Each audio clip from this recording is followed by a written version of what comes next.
Good evening, guys. I'm going to make a video presentation about a vessel. We put ballast in perfect tank so we can have an even keel. So by using the ballast at perfect or pump in ballast at perfect, then the vessel will be at even keel. So let's start, guys. Uh, we'll be discussing about the uh, written explanation as well as using the program. So let's start, guys. So the vessel is a Panamax vessel, a 7-hole vessel, and has a drop forward of 13 meters and up is 13.52 meters, meaning he is trimmed by the stern of 52 centimeters. Question: how much ballast must be pumped into Perfect to bring her to even keel? So he's asking for the amount of ballast water to be pumped into perfect tank so that the vessel be even keel. And what is the final drop after ballasting? And this the solution. So with your forward and up drop, you will have to get your main drop. That is number one. And number two, from your main drop, you take the value from the hydrostatic tables, the value of TPC, MTC, and LCF. So TPC is 64.4, MTC is 983.3, and LCF is 0.9 meters. Okay. Then correct the LCG of to get the distance from LCF. So from your hydrostatic table, you take the LCG of perfect tank and the LCF. So your perfect tank is negative 102.99 and your LCF is 0.29. You add this one and the distance from CF is 103.28 meters because you add this one. So from perfect to LCF, the distance is, or from LCF is 103.28 meters. Number 4, find the change of trim. Change trim is final trim minus initial trim. So the change of trim, your initial trim is 0.52. Okay, because you are here, you are trimmed by the stern. You have more drop in your up. So, and your target trim is 0. So 0 minus 0.52 is change of trim is 0.52. Okay. Then we go to number 5. Number 5 now. Find the change of drop forward. The formula is change of drop forward is 107.5. This is one half of your LPP. Your vessel's LPP is 215. So 215 divided by 2 is 105 times 29. What is 29? I think this is your LCF.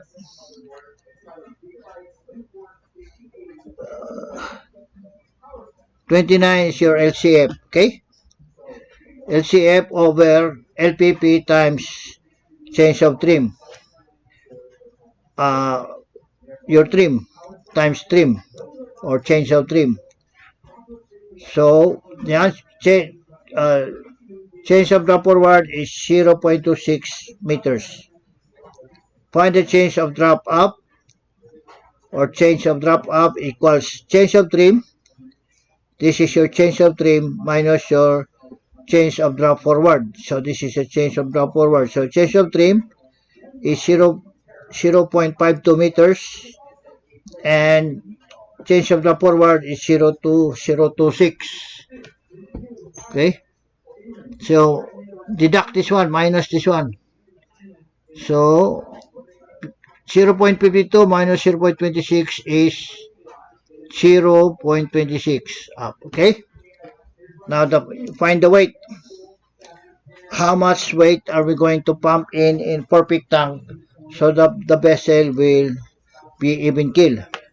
So the formula to find weight is weight equals change of trim times MTC times 100 over your distance. So change of trim is 0.52, MTC is 983.3, MTC is 983.3, okay?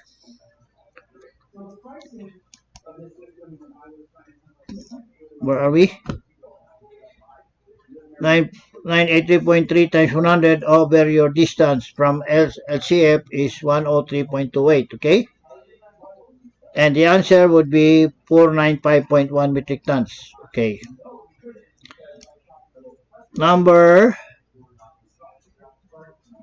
Then here we have number 8.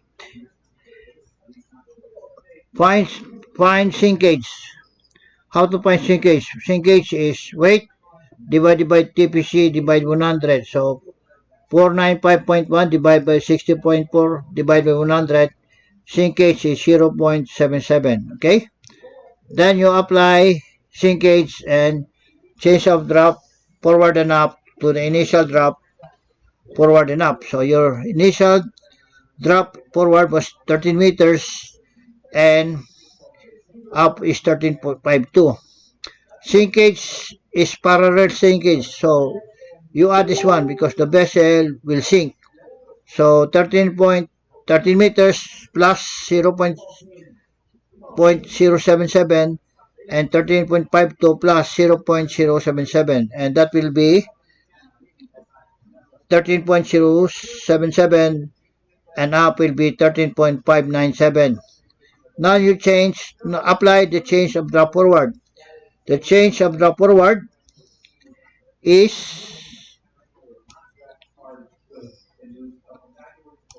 0.26, okay?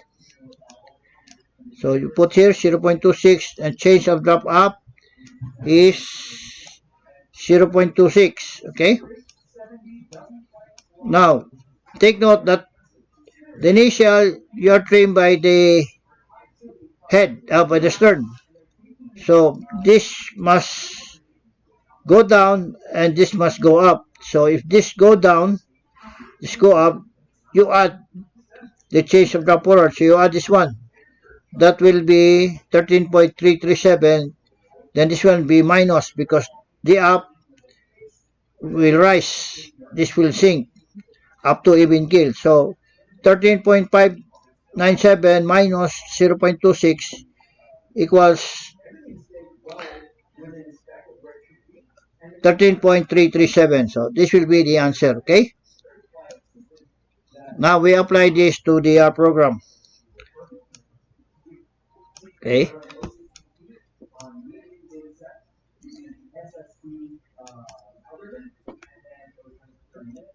And this will be our program.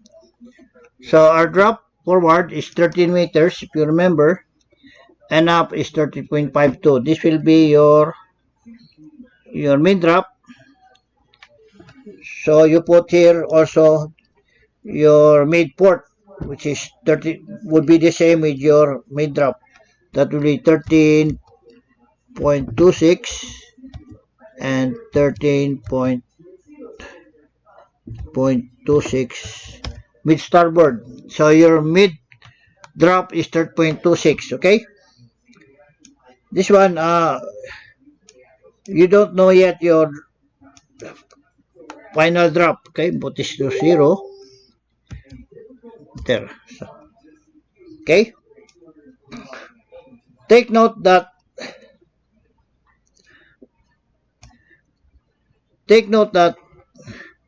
our computation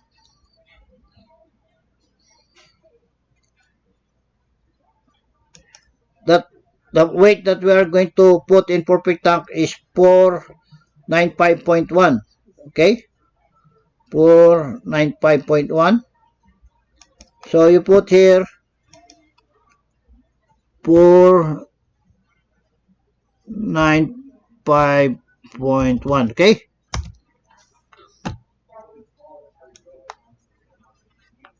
Once you put here 495.1, there's no value here. So you put here, no value there. You put here in the upper part 495.1.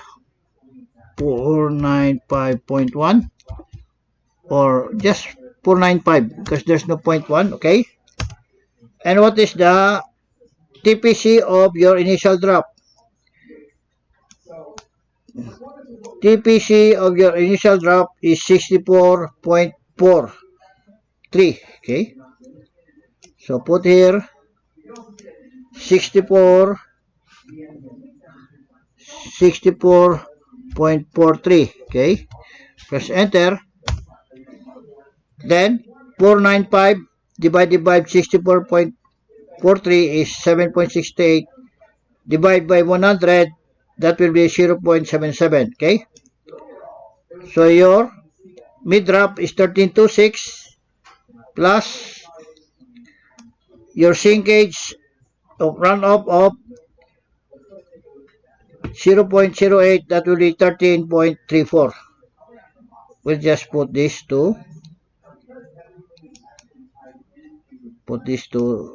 okay, but so that it will be clear.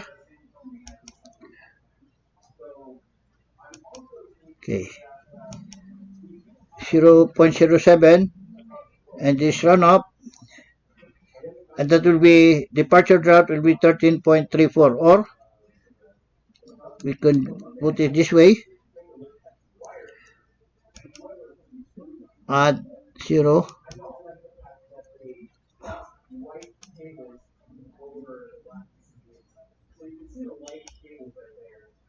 I'm sorry,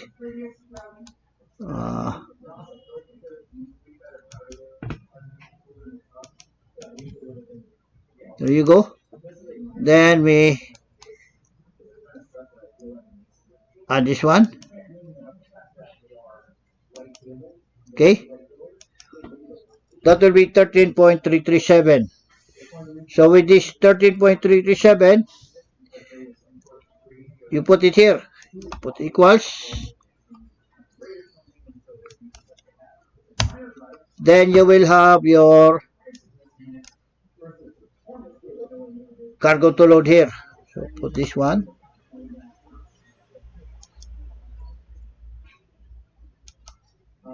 okay, that will be your final drop, which is exactly the same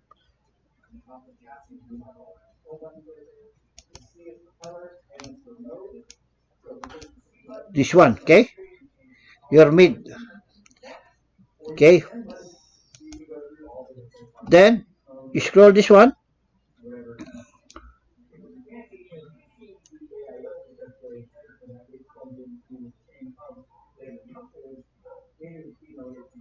take note that this one is 13.337, and when you load 49.1, 13.3368. If you run off this one, will be 13.337, like this one, okay? Let's say we follow this one, okay? Equals, for example, follow this one. There you go. 495295, and look at, it's all the same. So we'll just put it 495.3. 495.3. 495.3.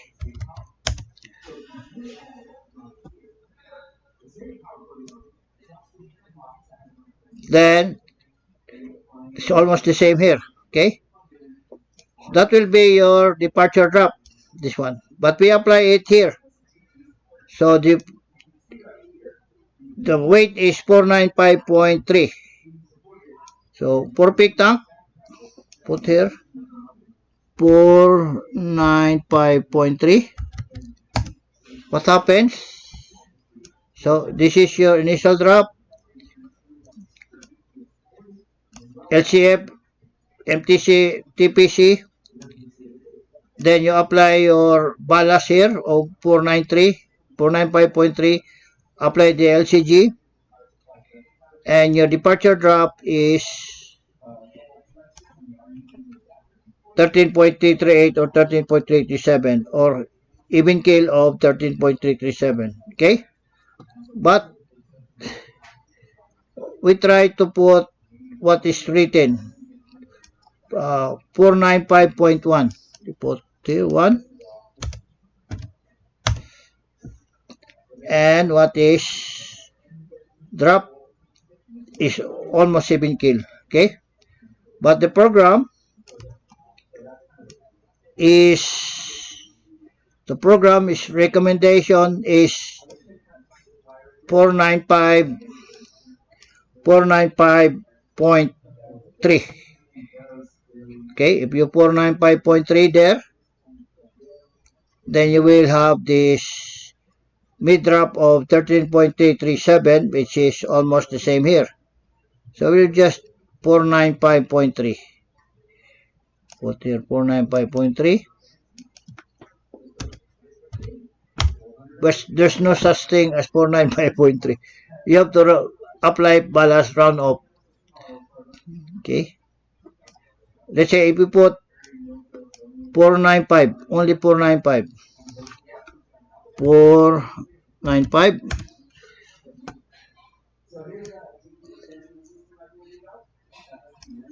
The same. Okay.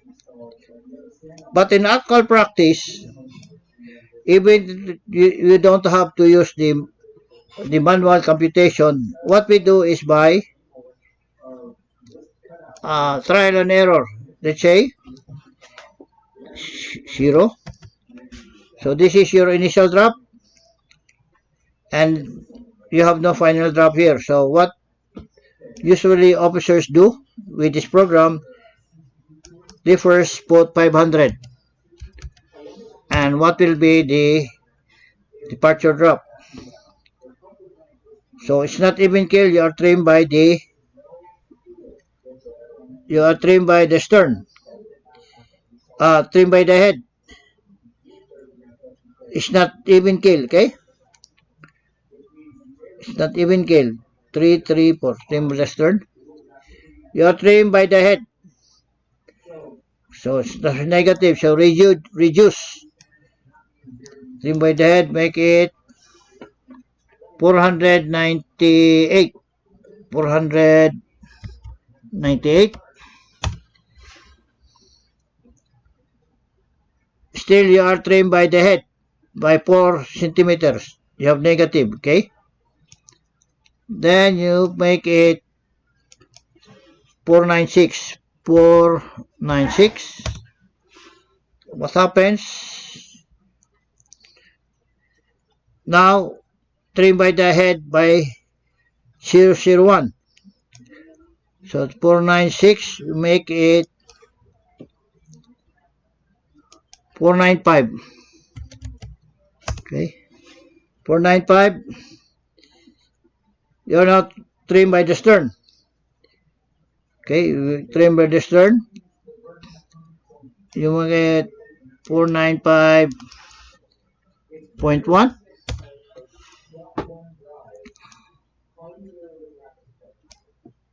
Trim by the head.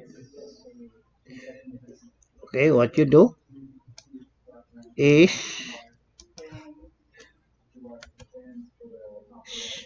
0.5.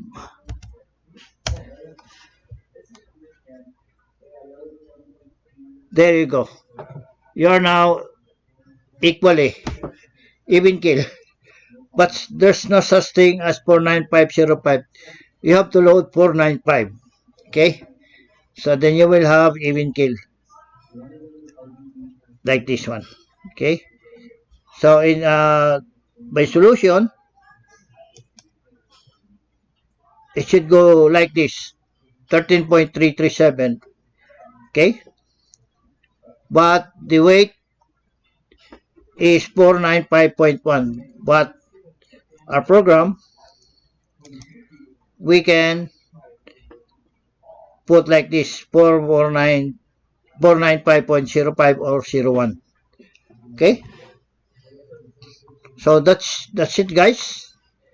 If you like this video, please click the like button, share, and subscribe.